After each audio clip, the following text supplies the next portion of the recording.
Hi, I'm Suzanne Musho and I'm in New York City and I'm standing in front of the fantastic Seagram building just right on Park Avenue on this really beautiful day.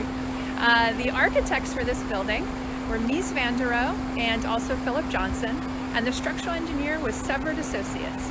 It was built in 1958 and it was built by the Seagram company, and the CEO for that company was Samuel Bronfman.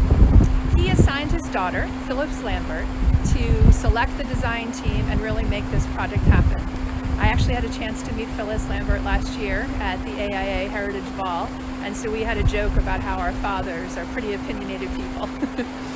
But the building is pretty incredible.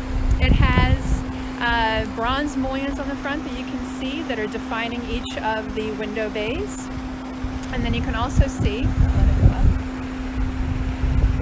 the entire height is one consistent wall of a rectangle, and you can see that the reason that that was possible was because of the incredible setback off of the main street, which creates these beautiful fountain plazas that are usually full of people, even on a Sunday.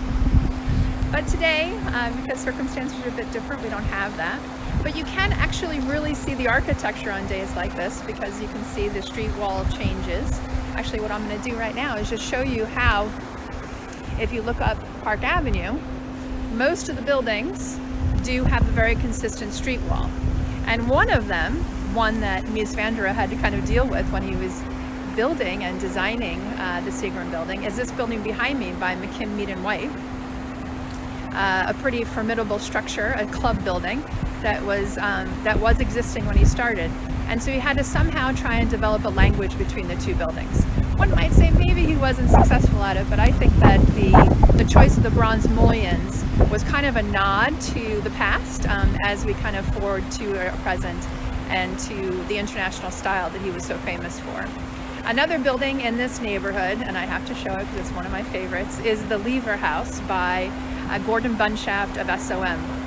You can see that green glass skyscraper, and then also the green glass low-rise extension that also forms a pretty interesting plaza. There is a gallery in that space, so that's more of an interior space, and then there's an open courtyard in the center where you can normally have drinks, but not at this time.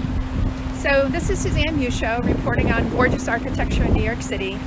Even in these times, we can still appreciate what architects and what designers really spend their time doing, which is creating spaces for people to enjoy.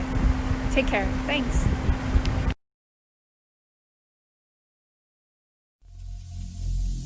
Every single day, I'm gonna make something great.